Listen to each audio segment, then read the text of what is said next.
En titre ce soir, le parti EDR accueille de nouveaux adhérents ce vendredi, une dynamique de renforcement sous le signe de l'héritage de Feu Soumaïla Cissé, avec un appel du président du parti à la mobilisation des militants. Au Tchad, la France a officiellement rétrocédé sa dernière base militaire jeudi, marquant ainsi la fin de sa présence militaire au Sahel, une décision qui s'inscrit dans un contexte de redéfinition des relations entre Paris et ses anciens alliés de la région. Ne ratez rien de l'actualité sportive avec Mohamed Kenouvi qui sera là en fin d'édition. Nous parlons notamment du coup d'envoi de la nouvelle saison du championnat national D1. Il s'agit du basketball. Vendredi 31 janvier 2025, mesdames et messieurs, bonsoir. Bienvenue dans votre édition. Le parti Espoir pour la démocratie et la République s'étoffe avec de nouveaux adhérents ce vendredi 31 janvier. Occasion pour le président du parti d'appeler les militants à se mobiliser pour porter haut l'héritage de Feu Soumaïla Cissé. Paul Yapinguesson. Le parti Espoir pour la démocratie et la République s'implante à Ténoukou avec l'adhésion de nouveaux militants qui veulent à leur tour immortaliser les idéaux de Feu Soumaïla Cissé. Vraiment, ils sont les bienvenus. Nous sommes très heureux d'accueillir des hommes qui n'ont jamais fait la politique. Ça veut dire que notre message est en train de passer et que le message de Soumaïla Cissé depuis a passé au niveau de la société malienne. C'est ce que nous continuons à prôner et à faire prospérer. Parce que j'avais beaucoup observé la scène politique au Mali depuis des années. Et EDR est le parti qui me convient le mieux. Parce que dans l'EDR, j'ai vu des hommes de conviction avec lesquels je partage les mêmes valeurs. C'est pour cela que j'ai décidé de faire mes premiers pas avec l'EDR. La création d'un nouvel appareil politique pour poursuivre le combat de vision visant à restaurer l'espoir au Mali. Une conception défendue par Feu Soumaïla Cissé est le leitmotiv des leaders de ce parti. Le Mali uni, la sécurité revient, et la réconciliation de tous les Maliens, etc., etc. Donc, ces valeurs, ces principes, il faut qu'on en fasse notre bréviaire. Avant de clarifier les raisons de leur soutien à la transition. Notre combat, en tout cas dans la transition, ce n'était pas pour représenter les postes. C'était que les idées que nous avons avancées, que ces idées, qu'on les mette en place, quel que soit celui qui est au pouvoir, mettre en place. C'est pourquoi le document des réformes, nous l'avons présenté à tous les partis politiques du Mali. On dit nous faisons les réformes pour le Mali. S'il y a un parti qui prend nos propositions en charge, nous félicitons ce parti et nous allons avec ce parti. C'est pourquoi nous avons vu que le travail fait par la transition allait dans le sens des réformes que nous avons proposées. Et c'est sur cette base-là que nous avons dit que nous soutenons la transition.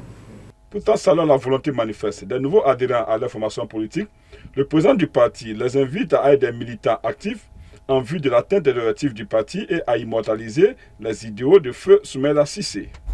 La montée des eaux a fait d'énormes dégâts dans des établissements d'enseignement de Gao et de Tombouctou, selon le communiqué du Conseil des ministres du 29 janvier. Djeneba Samaki. Les habitants de certaines localités des régions de Gao et de Tombouctou, situées le long du fleuve Niger, ont récemment assisté à la montée des eaux. Ce phénomène inhabituel a impacté des écoles riveraines relevant de 5 centres d'animation pédagogique des académies d'enseignement de Gao et de Tombouctou. C'est ce qui ressort du communiqué du Conseil des ministres du 29 janvier 2025. C'est une triste réalité malheureusement.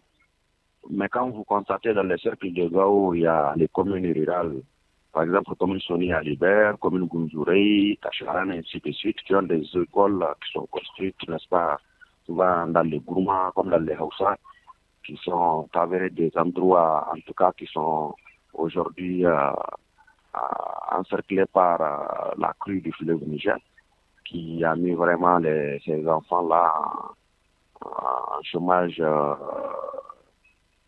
aujourd'hui qui ne partent pas à l'école, vu la montée des eaux. Durée, par exemple, nous savons que l'eau a récemment fait des dégâts dans le cercle de Durée. Et d'ailleurs, c'est là-bas que nous constatons que plusieurs écoles ont été fermées, notamment 47 écoles 47 écoles ont été inondées dans le cercle de Diré. À Tombouctou aussi, c'est pareil. À Niafonké également. En raison de cette montée des eaux du fleuve Niger, les écoles ne sont pas encore opérationnelles et les élèves sont contraints de rester à la maison.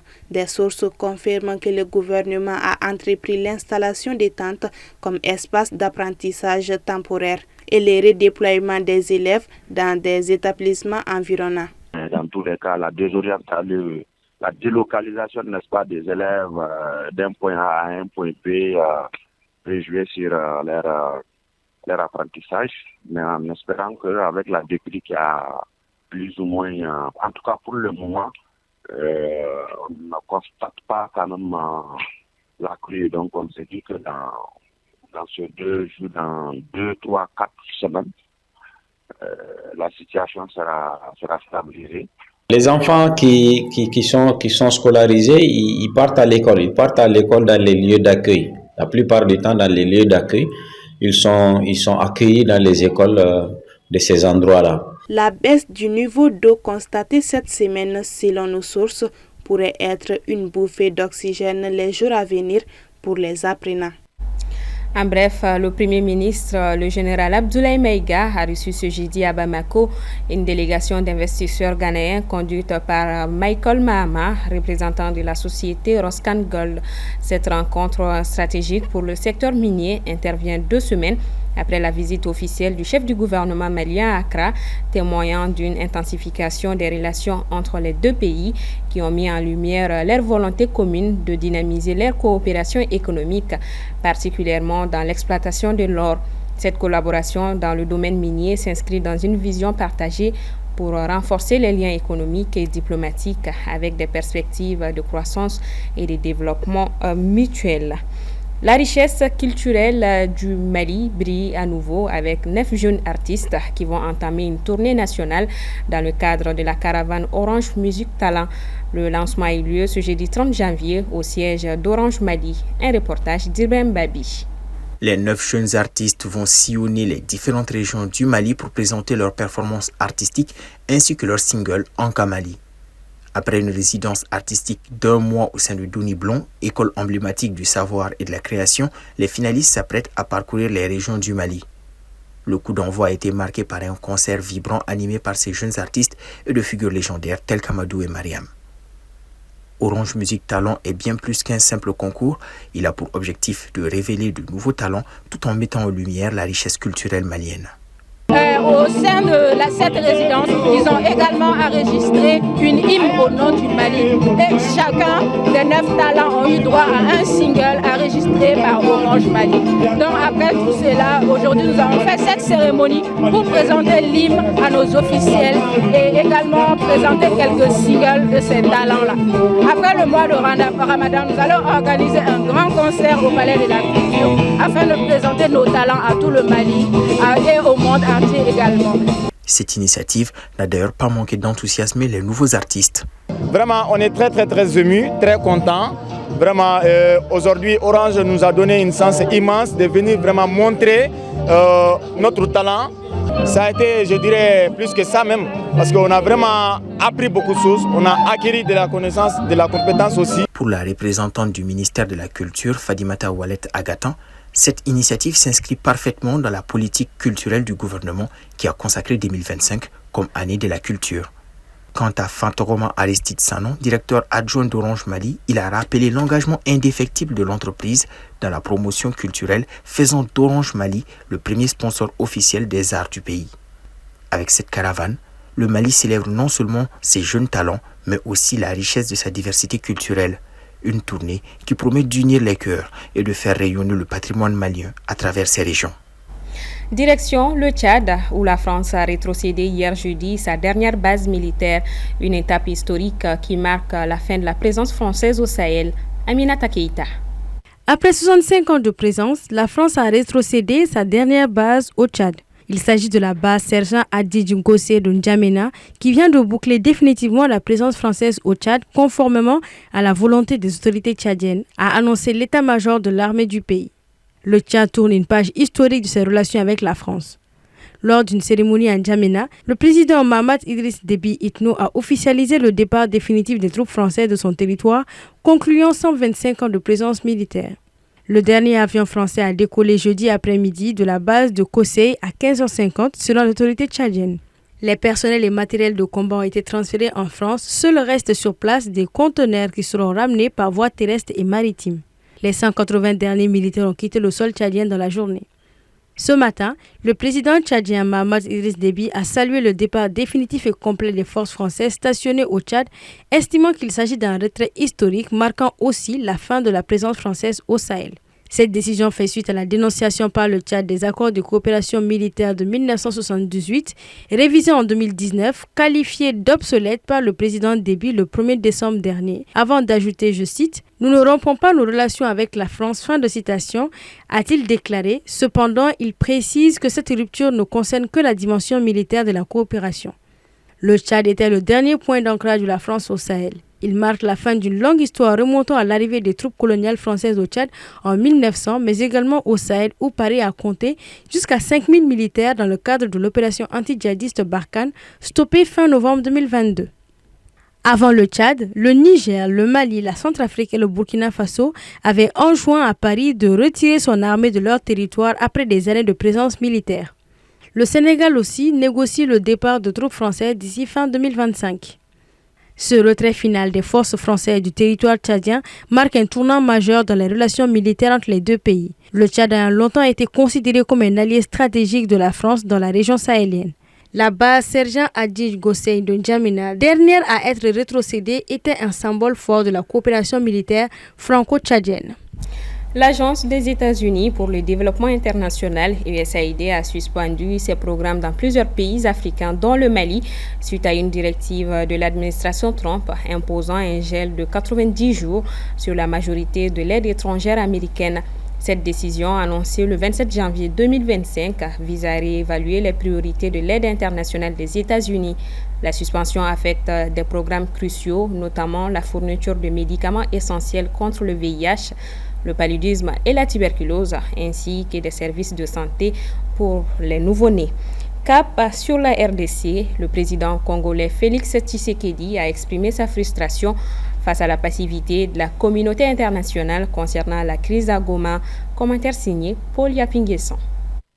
Dans un discours télévisé, le 29 janvier, il a critiqué le silence global face à l'escalade du conflit orchestré par le groupe armé M23 et soutenu par le Rwanda, mettant en garde contre un risque d'escalade dans la région des Grands Lacs. Les forces de défense du Rwanda, en soutien de leurs marionnettes du M23, poursuivent leur entreprise terroriste sur notre territoire, semant la terreur et la désolation parmi nos populations. Ces actes ne sont pas seulement une attaque contre la République, mais une offense à l'histoire et à la dignité de notre peuple.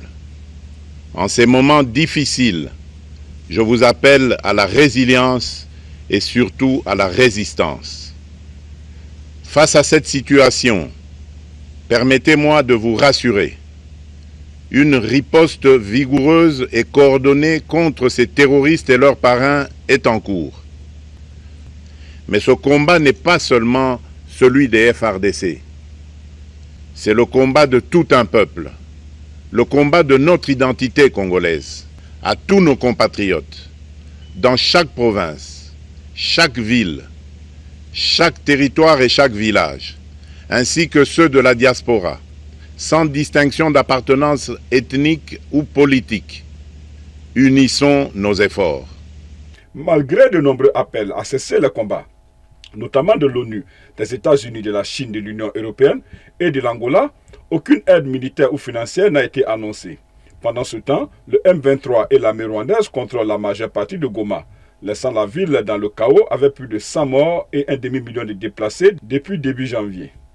Tandis que Tshisekedi assure qu'une riposte est en cours, le président rwandais Paul Kagame a discuté d'un cessez-le-feu avec les États-Unis qui, de leur côté, ont appelé à une cessation immédiate des hostilités.